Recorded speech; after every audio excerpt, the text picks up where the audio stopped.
Informasi lainnya pemirsa, usai 3 pekan menyelidiki kematian diplomat muda Arya Daru Pangayunan, polisi ungkap kematian Arya tanpa keterlibatan orang lain dan tidak ditemukan adanya tindak pidana. Namun keluarga membantah Arya mengakhiri hidup sendiri.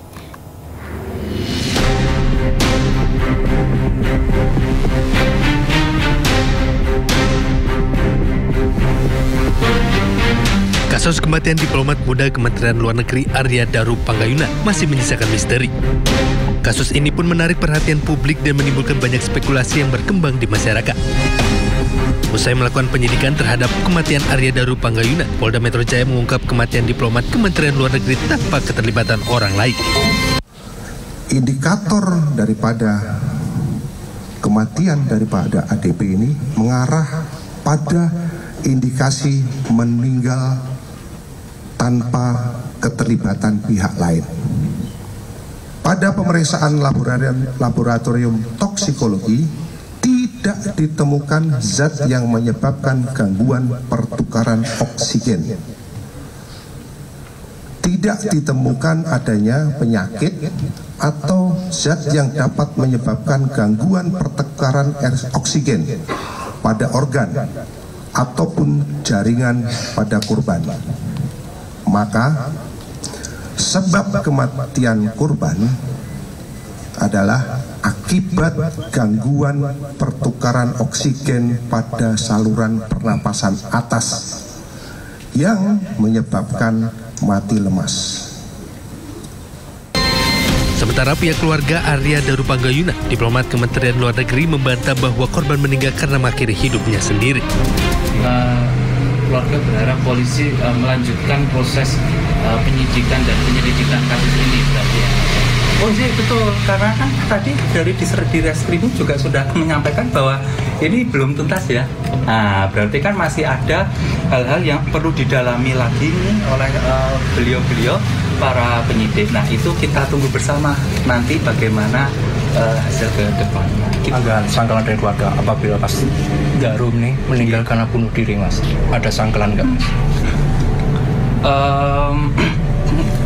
Kami meyakini bahwa almarhum tidak seperti itu, Mas. Nggak tahu, Mas. Yang lain? Selain itu, keluarga juga berharap penyelidikan terhadap kematian Arya Daru Pangayunan terus berlanjut. Tim Liputan iNews melaporkan. Pemirsa, ahli digital forensik Polda Metro Jaya menemukan surat elektronik atau email lama diplomat muda Arya Daru Pangayunan yang berisi niat Arya untuk akhiri hidup. Email tersebut ditujukan kepada salah satu badan amal yang menyediakan layanan dukungan bagi orang yang mengalami perasaan tertekan atau putus asa. Pada intinya adalah menceritakan tentang alasan ada keinginan untuk bunuh diri. Kemudian di segmen tahun 2021, dimulai dari tanggal 24 September 2021 sampai dengan 5 Oktober 2021, sebanyak 9 segmen, jadi sebanyak pengirimannya 9 segmen. Intinya adalah sama, ada niatan yang semakin kuat untuk melakukan bunuh diri karena problem yang dihadapi. Kira-kira itu yang kami temukan yang potensial, dan terima kasih atas perhatiannya. Pemirsa, polisi tengah memeriksa sosok perempuan dalam kasus kematian diplomat muda Kemlu Arya Daru Pangayunan. Perempuan itu diketahui sempat bersama Arya sehari sebelum kematiannya. 11:52 ini. Dari rekaman CCTV yang ditunjukkan Polda Metro Jaya, diplomat muda Arya Daru Pangayunan terekam CCTV sempat bersama perempuan bernama Farah dan satu orang lainnya di pusat perbelanjaan di kawasan Bundaran HI Jakarta. Polisi mengatakan telah memeriksa perempuan tersebut namun tidak menjelaskan hubungan dengan Arya karena alasan privasi.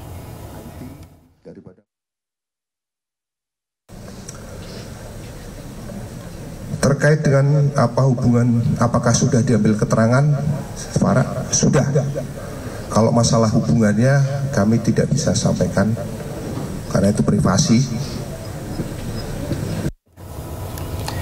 Ya pemirsa, Terkait dengan spekulasi dugaan adanya cinta segitiga yang menyelubungi kasus kematian sang diplomat muda Arya Daru Pangayunan diungkap oleh praktisi hukum dan HAM Nikolai Apriliando.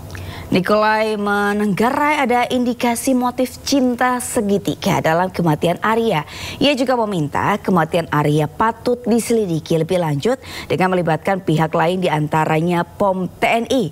Hal ini sekaligus bisa kembali membuka dugaan adanya keterlibatan pihak lain dalam kematian Arya Daru.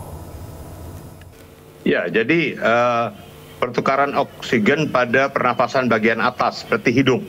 Oke. Ya kan? Nah, saya menganalisis sementara ketika yang bersangkutan akan dibunuh, dibekap dulu dengan cara dibekap hidungnya, dan kemudian setelah itu dilakban. Ini kan mati lemas kalau dari forensik tadi kan. Jadi saya bilang memang ini ada satu tindak pidana pembunuhan yang hampir sempurna tetapi tidak sempurna. Hampir sempurna tapi tidak sempurna. Karena apa? Dari hasil forensik juga itu ada luka bekas benda tumpul. Nah, ini perlu kita garis bawahi. Kemudian kalau kita lihat di CCTV yang beredar di medsos ya. Kami juga hadirkan ini CCTV-nya, Pak Nikolai. Ya. Pada saat kejadian arah CCTV itu ke lorong. Ya, ini. Ya kan? Nah, coba dibuka pada setelah kejadian, pada saat yang bersangkutan ada penjaga kos itu membuka pintu. CCTV diarahkan ke kamar yang bersangkutan, kamar korban. Baik. Ya. Teman-teman, apakah bisa diputarkan CCTV ketika arah ke kamar ketika ini berarti Pak ya, ketika jenazah. Nah, ini ya Pak? Ya. Ya, ini. Dalam per detik itu, mungkin 28 detik itu. Oh iya. Iya. 28 detik itu bisa berubah arah. Berarti ada yang memutar arah itu. Tidak mungkin CCTV berputar sendiri. Oke. Sebentar Pak Nikolai, kita coba bandingkan ya. Ini adalah CCTV pada malam hari ketika aktivitas penjaga kos, kemudian juga aktivitas dari ADP, membuang sampah, membawa plastik juga. Ini ya yang Pak Nikolai sampaikan. Arah dari CCTV-nya di lorong ataupun di teras depan kamar ya, mengarah ke pintu gerbang. Ini CCTV yang ramai. Kemudian pemirsa, kita akan lihat CCTV berikutnya yang gambar sebelah kiri. CCTV ketika jenazah ditemukan, penjaga kos merusak paksa jendela untuk membuka pintu, tapi memang arahnya tidak ke lorong lagi, arahnya ke kamar, lebih ke kanan. Silakan Pak Nikolai. Ya. Nah, iya, ini kan satu tanda tanya ketidaksempurnaan dari modus kejahatan itu. Mereka merubah arah CCTV. Itu pertama ya.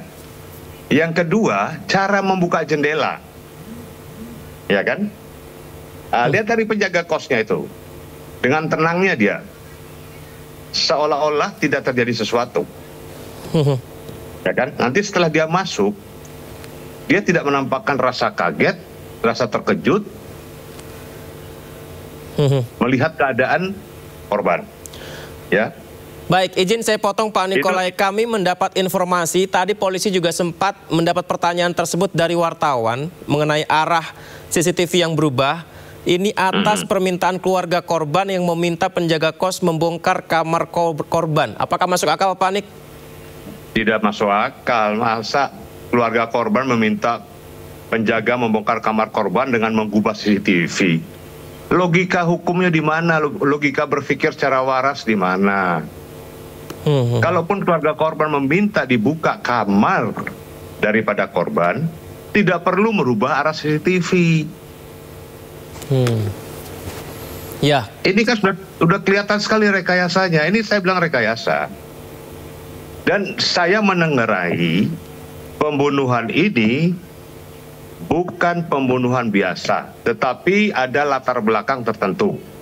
Latar belakang tertentunya dari berbagai kabar yang kami sempat kumpulkan, kami dapatkan, ini adalah Masalah pertama, di samping masalah pekerjaan, ada masalah cinta segitiga. Cinta segitiga. Ya. Yang melibatkan seorang istri dari seorang oknum tertentu. Makanya ini harus didalami dulu, jangan tiba-tiba langsung dibilang mati karena bunuh diri. Dicek dulu HP istrinya, dicek dulu alur transaksi, dicek dulu record dari handphone yang bersangkutan dan istrinya.